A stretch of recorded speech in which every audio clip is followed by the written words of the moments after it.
Welcome to Shree's Coding Hub. In today's episode, we are going to discuss double dimension arrays. Till the last episode, we have seen single dimension arrays and did so many examples on it.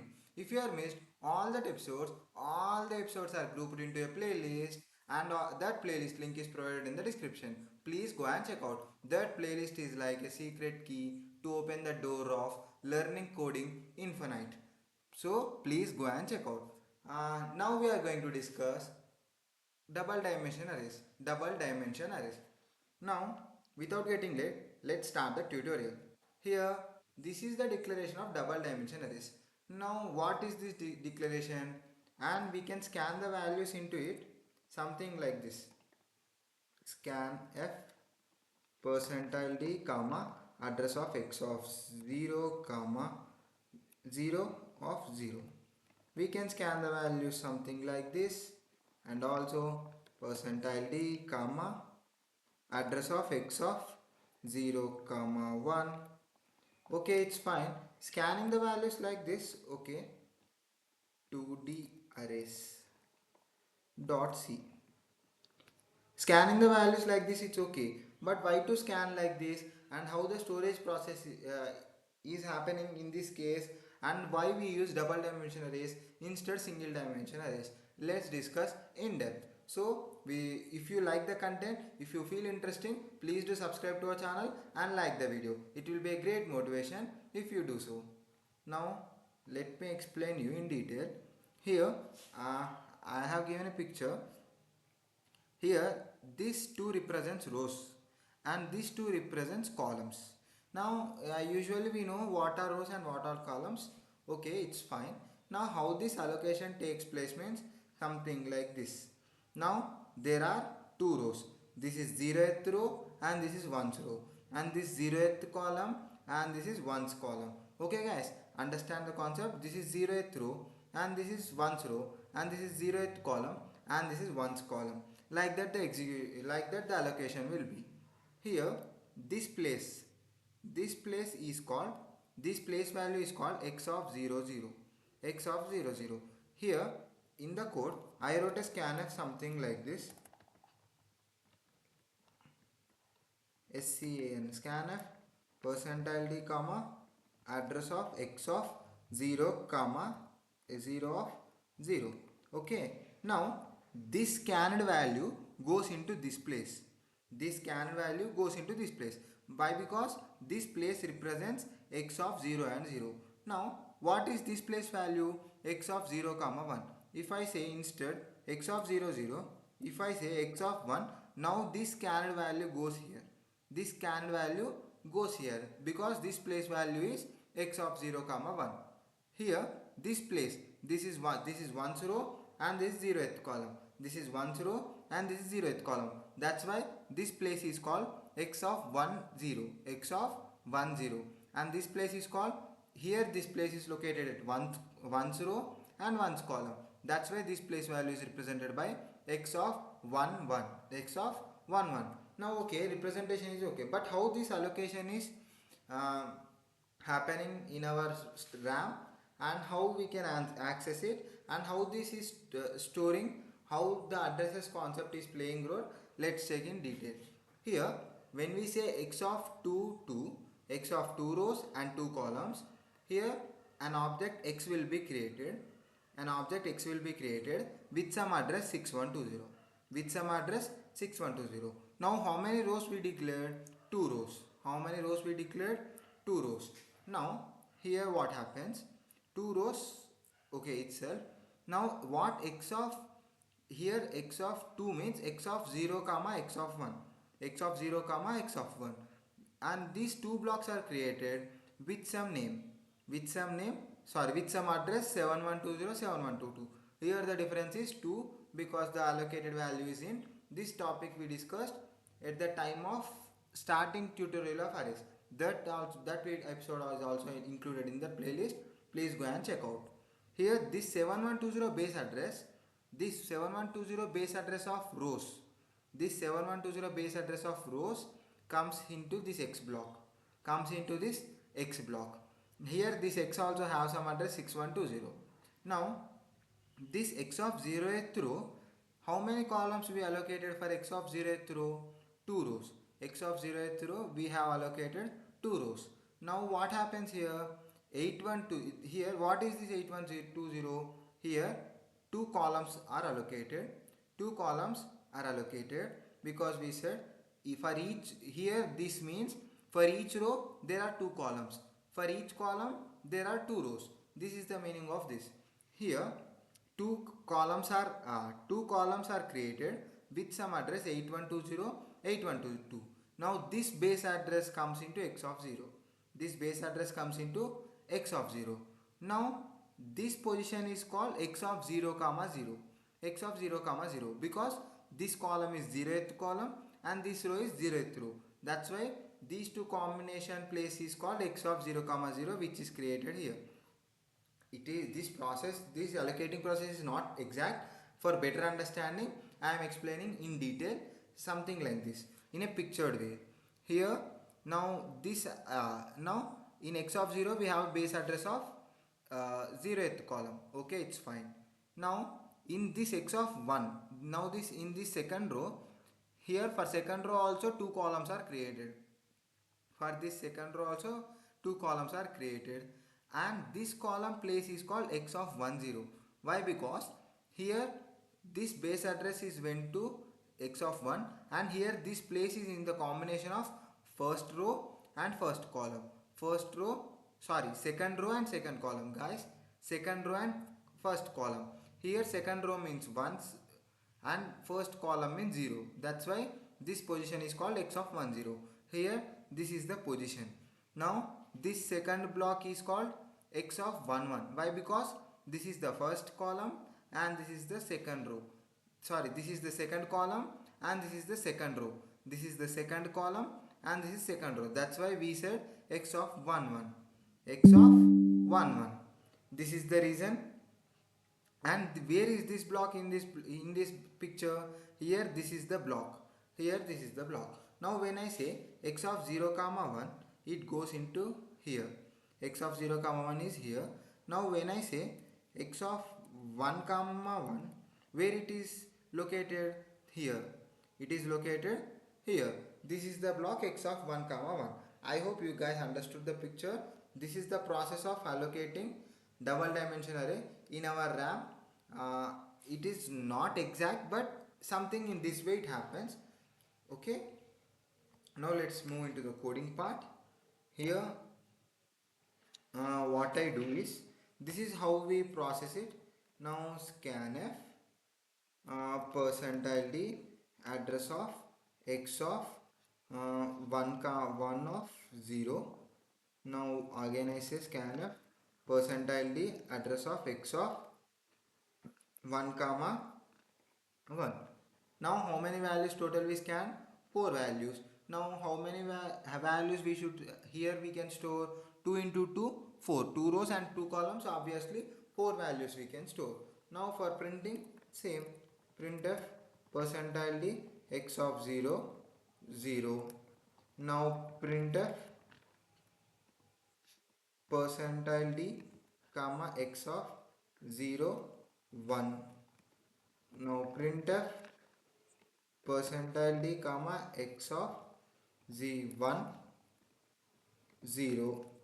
And now printf percentile d x of 1 1. Okay, this is the way. This is the way. Here it's fine. Now here we are printing, here we are scanning. Now 0 comma 0, what it means? Here in this picture, here you can find out where it is going to store. Here I mentioned in detail way. Here in the picture, x of 0 0, it is going to 0 0 block, it is going to 0 1 block, it is going to 1 0 block, it is going to 1 1 block. Here you can see, now it is printing x of 0 0 block, 0 1 block, 1 0 block, 1 1 block.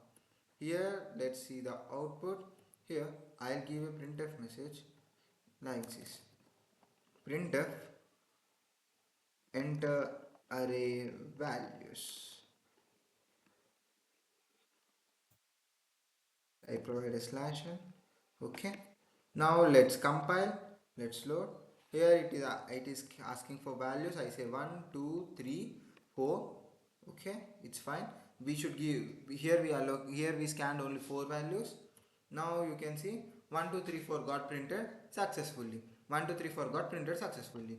Here if I say something like this, 5 into 5. Now how many values we can scan? 5 into 5, 25 values we can scan. 25 values we can scan. But here if you observe, if to scan 25 values, is it required to write scanf statement 25 times and to writing printf statement 25 times? Is it good? Is that the right way? No. Is that the right way? No. If you can find the solution, comment in the comment box. Yeah, we find. And also comment in the comment box what would be the solution. What would be the solution? Here we can do this by using for loops concept. By using for loops concept. If you you can pause the videos until here and open your book and write a program by sorting out this concept using only single scanf line and using only one single printf line using for loops concept. You can try on paper. You can try on paper. Uh, it improves our logical thinking much more. Instead seeing this seeing this video until I explain the logic. Here if you are unable to find the solution for 10 minutes, for 20 minutes, for 30 minutes, then you can come here and you can take the reference. You can unpause the video and you can see the video till the end. Here I am only saying stop, pause the video till here and open your notebook and try to solve the concept, try to solve the question. Here what is our requirement? By using only single scanf we can able to store how number of values we require, and by using only single printf value we should print the whole double dimension array. This is our requirement. Here what I do is I remove all this. I keep only one scanf statement. Okay. Now what I say, int I comma j. I use two variables. Now I use a for loop equals to 0, I is less than 5, I plus plus. Okay. Now okay, it's fine. And what I do is I use another for loop for j equals to 0, j is less than 5, j plus plus. This type of using of for loop, we know this is called nested loop. We know this is called nested loop. Okay. Okay, our scanf shifted here. For this, we have a shortcut key Control K C. Now, for by using only single for loop, I used to able to print all the values. Okay, for that also same logic. For that also same logic. This type of logics we should be able to write in C language. If this happens with us, very simple, then we can say we are perfect in logics. And by in future, by learning another concepts, another languages like java or anything, it will be very easy. It will be very easy to understand the codes, to understand the very complex codes there. Control K C. Here I say y. Okay, now I'll save it. Now you can see, sorry, here I did a mistake, sorry guys. Here I comma j comma I. Here, okay, F9. Here it is asking enter array values 1, 2, 3, 4, 5. Oh, what is this? Sorry guys, I have given a wrong thing as input. That's why our program has terminated. You can see some garbage values got printed because of some unknown character, some extra character I have given after 7, some square bracket. That's why our int is capable only to store number values. That's why it has terminated something like that. Here what I do, I use clear screen. Okay, Alt F9, Control F9. 1 2 3 4 5 6 7 8 9 10 11 12 13 14 15 16 17 18 19 20 21 22 23 24 25.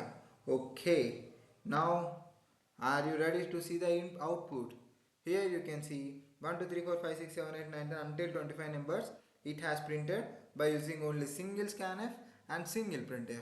This type of logics we should able to write. Here let's understand the process. Here for the first time I will be 0 and enters into the loop. Now j will be 0. Here what happens? First the value is scanned into x of 0 comma 0, and now here it goes to here increment, and now j value is incremented to 1.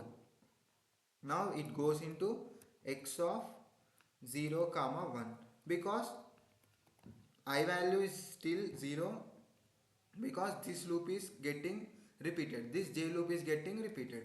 Now j value will be 2. Now still I value is 0, that's why it goes into x of 0 into 2, x of 0 into 2. Okay, if let's say now I value became 5, I value became 4, sorry.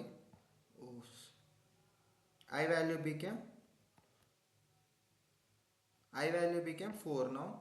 Now let's see, it goes into x of 0 comma 4, x of 0 comma 4.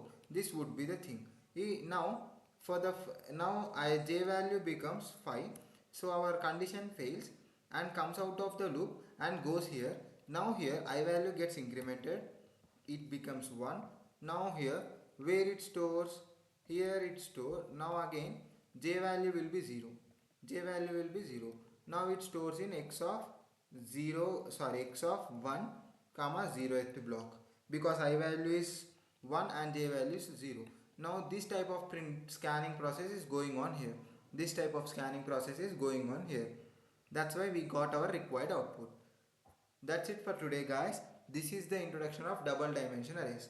In the next episode we shall do some complex problems same as we did in the single dimension arrays. Let's do it. Till then you can try a question that matrix addition using double dimension arrays. Okay, matrix addition using double dimension arrays. Till the next episode, stay tuned and do not forget to try the question and comment in the comment box if you are succeed. Comment in the comment box if you are succeed. If not, there is no problem. Next episode we are going to discuss that concept.